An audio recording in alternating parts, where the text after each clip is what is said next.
fans, calling all Dick Tracy fans. Stand by. Dick Tracy is on the air.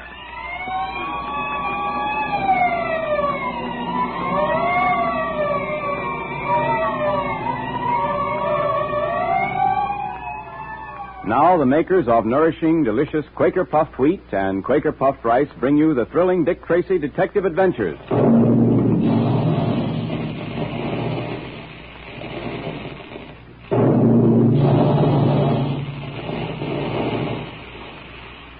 There go the guns. That's the sound that means lots of delicious, nourishing breakfast for thousands of wide-awake boys and girls and grown-ups every day.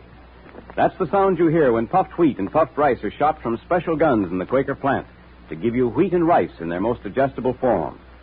The grains are actually exploded to 8 times their size. Each tiny, hard-to-digest food cell is unlocked, made specially easy to digest. And that's important because the easier your food digests, the quicker you get the food energy you need to make you alert in thought and action like Dick Tracy. So tell Mother about that special Quaker process and ask her to get you some Quaker Puffed Wheat or Quaker Puffed Rice at the grocer's. Dick Tracy, in search of a black pearl belonging to the Egyptian cult of Osiris, was given a ring containing a secret compartment by s01e Batik, a member of the cult. Batik, whom Tracy had captured, told him that if he found the black pearl, to conceal it in the ring.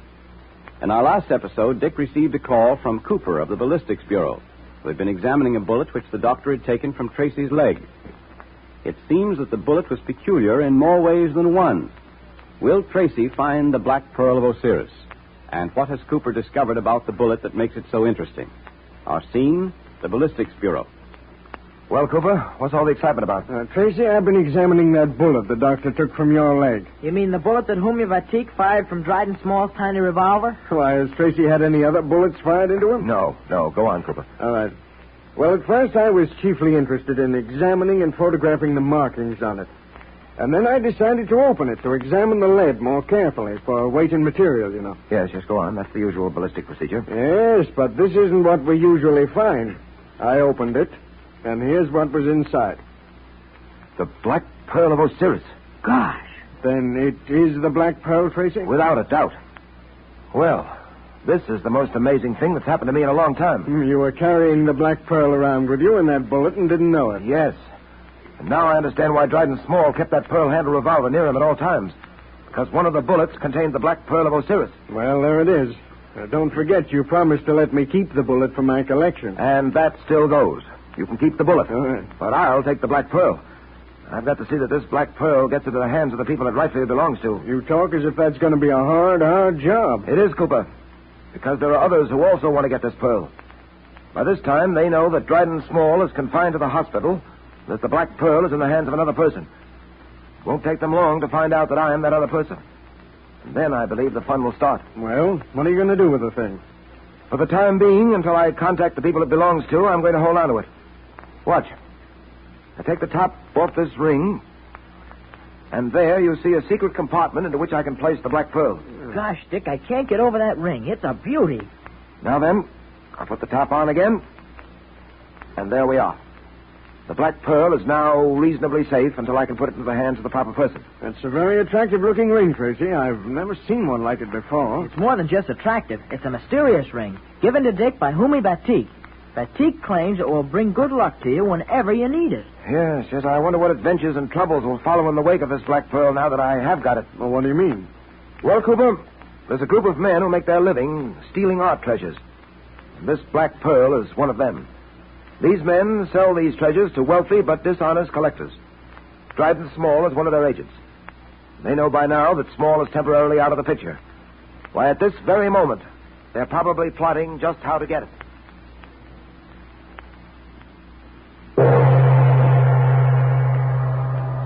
Silence. The High Mogul will speak. Gentlemen of the society, we are met here this evening to discuss various matters, the most important of which is regaining possession of the black pearl of Osiris. With Small in the hospital, how are we going to find the pearl? Are any of you aware of the method Small used for concealing the black pearl? I devised the method.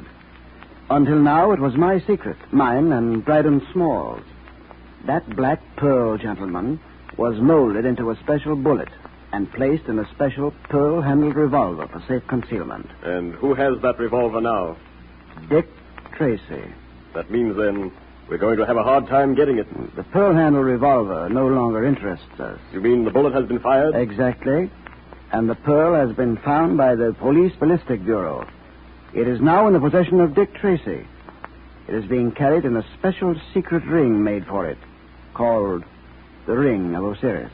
A secret ring? We have two objectives now. One, the Black Pearl of Osiris. The other, the secret ring of Osiris. I would like to have it in my possession. And how are you going to get it, Mogul?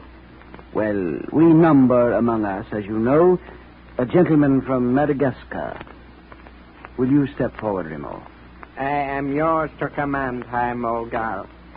Remo, you came to us with a reputation. You are supposed to be extremely expert with the silken cord. Is that not so? I am proud of my reputation. Well, you will need all your skill and knowledge, for, let me warn you, Dick Tracy is no ordinary victim. He's a man of great physical strength and great mental resources. Perhaps he will prove too powerful and clever for you. No one escapes the silken cord of death. How will you go about your work, Remo? I shall bide my time. I shall hide in the rear of Tracy's car at such time when I know he will be alone in that car. But how will you know this? I shall climb to Tracy's window. I shall keep close check upon Tracy from there. Listen to his conversation. Find out when he is going to use the car alone. And then, High Mogul, I shall conceal myself in the back seat. At the right moment, I will leap upon Dick Tracy. Then we can depend on you? Have no doubt of that. I have never failed. Once the silken cord has fallen, Tracy will be no more. Oh,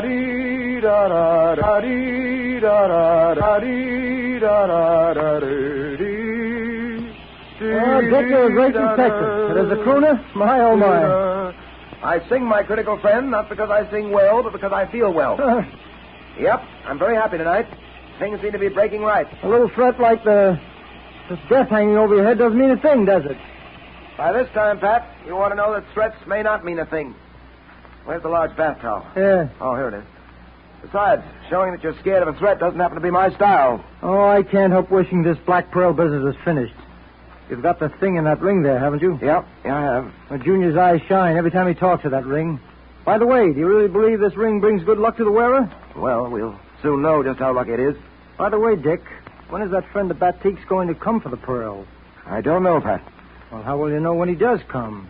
He'll use the secret password that Batique and I have arranged. If he doesn't know the password, well... Then you know he's one of that gang Batique warned you about? Exactly. You know, Pat, this gang that Batique has told me so much about, I'd like nothing better than to get my hands on them, round them up, finish them for good. Well, it's a trick you've done before, Dick, with Blackie Moran and the Baron.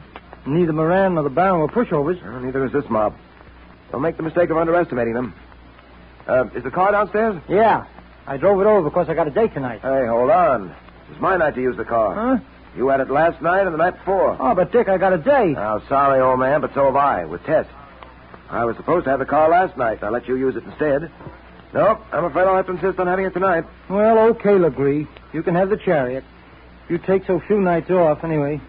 I wouldn't be the pal I want to be if I said anything. See, I promised Tess I'd take her for a drive up the shore road tonight. Perhaps we'll stop off someplace and dance. How long has it been since you were on a dance floor, Dick? Why? I'll bet you're rusty and out of practice. Oh, I don't know about that. Wait a minute. What was that? What was what? I thought I heard something at the window. Oh? I'll have a look. So sure I heard something. Guess I was mistaken. No, Pat. You weren't. Huh? Look there. Where? That flower pot here in the fire escape has been moved. I remember putting it over on this side. Well, maybe someone else moved it. No, I don't think so. Look, the wet spot where the water soaked through. Yeah? If that pot had been moved an hour or so ago, the water would have dried up. Still wet. That pot was moved less than 15 minutes ago, Pat. Well, what does it mean, Dick? It means, Pat, that I've been spied on You mean someone's been at this window watching us? and listening to everything we've said. It started. What started? The attempt to get the Black Pearl of Osiris away from me. How do you know that, Dick? Wait a minute. Hello? Oh, hello, Tess. Yes, dear. I'll be right over. Yes, the car's waiting downstairs. Won't take me more than 10 minutes. All right, dear. What? Yes, I know I've been neglecting you, but... And it's nice of you to understand. Yeah, it's a grand night for a drive. Right. Goodbye, dear. Now, listen, Dick, be careful, will you? Anything may happen. Don't worry, Pat. It'll be all right. But I am worried about you.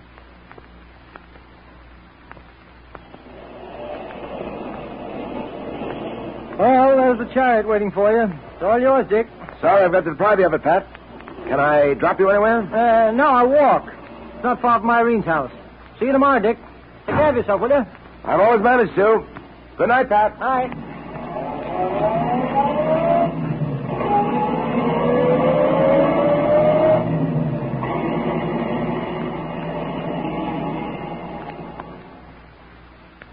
We know, but Tracy does not, that Remo lies concealed in the back of Tracy's car while the detective drives to Jess Truhart's home. Will Remo succeed in his devilish scheme? Tracy is on the spot. So let's hope the secret ring of Osiris will really guard the pearl for Tracy, because he'll certainly need luck to escape this time. And now for our Dick Tracy Secret Service Patrol meeting, which the makers of tasty, nourishing Quaker Puffed Wheat and Quaker Puffed Rice invite every active, alert boy and girl to attend.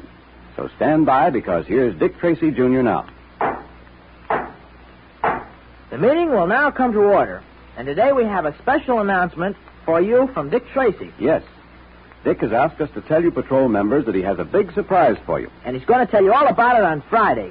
He won't even tell me now. Nor me. But if Dick has something up his sleeve for all the patrol members, you can be sure it's well worthwhile waiting a few days for. And that's another thing, fellas and girls. If you haven't joined the Dick Tracy Secret Service Patrol yet, do it right away, before Dick Tracy springs his big surprise. Yes, indeed. And listen, patrol members, if any of your friends haven't joined yet, tell them to join now, so they won't miss all the fun. Why don't you tell everyone how to join the patrol, Mr. Quaker Man? Just in case some of the fellas and girls don't know. All right, Junior. Here's all you do, boys and girls. Just tear the tops off 2 packages of Quaker Puffed Wheat or Quaker Puffed Rice, or one of each. Then mail the 2 box tops with your name and address printed on a plain piece of paper to Dick Tracy, Box L, Chicago. Remember the address. It's Dick Tracy, Box L, Chicago. Right. And listen, patrol members, if I were you, I would start saving Quaker Puffed Wheat and Quaker Puffed Rice box tops right now. You'll be mighty glad you did when Dick Tracy tells us what his big surprise is. As soon as one of those famous red and blue packages of Quaker Puffed Wheat or Quaker Puffed Rice is empty, tear off the top and save it. Be sure it's the top panel that says, 3 wrappings, God, it's Christmas. Look in the pantry today to see if there's some there now. If not, ask Mother to get you some Quaker Puffed Wheat and Quaker Puffed Rice at the grocer's.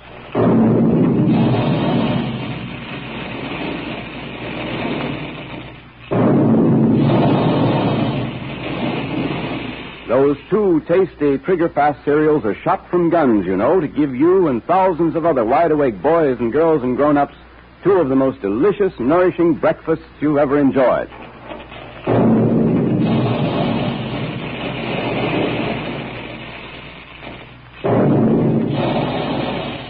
Calling all adventure fans, calling all Dick Tracy fans. Stand by for another exciting Dick Tracy adventure tomorrow at this same time. That is all.